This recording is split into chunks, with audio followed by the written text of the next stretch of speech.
ఉత్తరాఖండ్ రాష్ట్రంలోని దేవ్ భూమి అనే ఒక ప్రైవేట్ యూనివర్సిటీ తన విద్యార్థులందరికీ ఒక నోటీస్ జారీ చేసింది.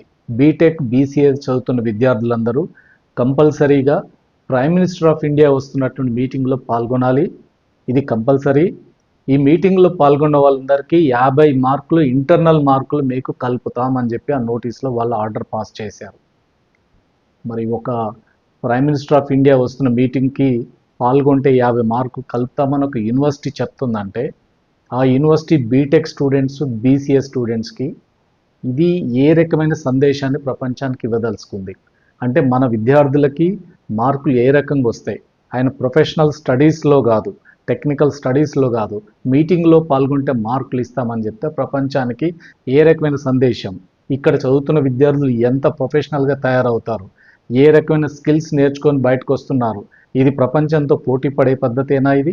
ఈ రకమైన ఒక ప్రైవేట్ యూనివర్సిటీ ఇష్టారాజ్యంగా ఒక బీజేపీ పాలిత రాష్ట్రంలో వ్యవహరిస్తుంటే ఇట్లాంటి వాళ్ళ మీద యూజీసీ చర్యలు తీసుకోదా?